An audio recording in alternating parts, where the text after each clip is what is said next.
Storytime with Braden Baker presents My Girl, The Hot Summer. Written by Michael Pomeroy. Narrated by Braden Baker.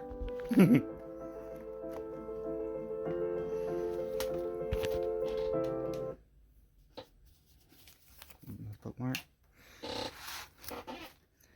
Hello. My name is Gracie Glickman. I am 13 years old and female. I currently reside in Madison, Pennsylvania, and I live across the street from my neighbors, Veda Sultanfuss and Thomas J. Veda lives in a funeral home, and Thomas J is funny. His mom made him dress like Mickey Mouse last year for Halloween, lol. Anyway, it was summer, and we were at Veda's house for a pool party. And drinking, we were hopping in the pool and drinking Capri Suns and just having a good time. And I was scrolling through cringy TikToks when I got up and walked to the front of the front of the house. I saw a black Bentley pull up, and I heard Pop Roach on the radio in the Bentley. Out stepped a new guy. It turns out Turns out the guy's name is Matthew Green. He was a Caucasian guy with baby blue eyes and an average build. A black 3 Days Grace hoodie with what looks to be food stains on it, black ripped jeans, spiked bracelets and a choker, beat up in dirty black and white Nikes, jet black hair, high flat top, and looked between the ages of 15 and 26. Not gonna lie, he kind of looked handsome. I was kind of falling for him. Anyway, I walked back to my chair by the pool, and suddenly Matthew came from behind, from the front of the house. It turns out he wanted to do nothing but torment us. He tormented us by doing things such as throwing Judy's phone into a bird bath and throwing Thomas J into the pool fully clothed. It was bad, and he was a big asshole.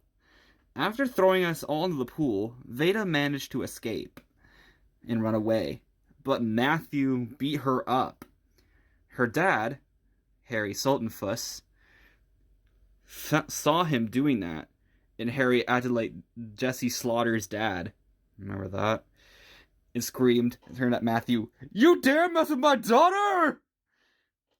Harry and Matthew then got into a fight, and the fight went inside the house. They were knocking stuff over like paintings, chairs, and urns full of ashes. They even knocked down Grandmoo, injuring her severely.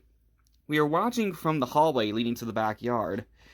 Harry and Matthew then took the fight outside again, but this time to the front yard in the road. Matthew managed to incapacitate Harry, somehow, on the sidewalk.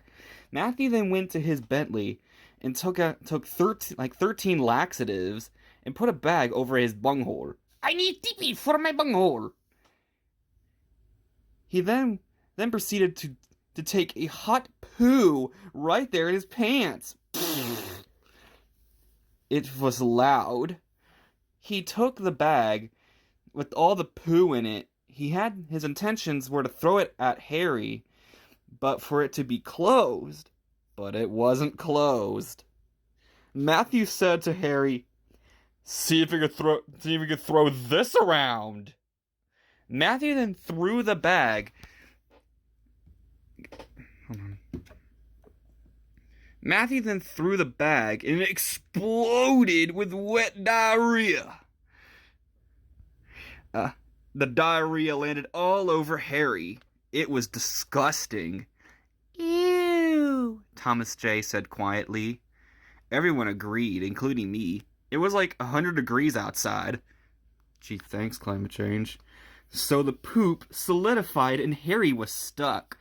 Shelley Devoto then walked by, about to head into the house. and some of the poo landed on her dress. Ew! Shelly exclaimed. She sounded like the Bratz doll meme from a few years back. The poo landed on all the people surrounding them.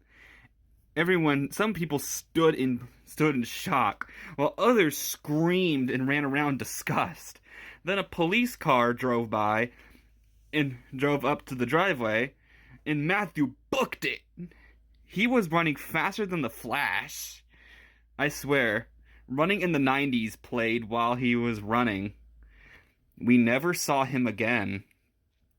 Months later, it was rumored that someone saw him in northern Alaska. We live in Pennsylvania. The end.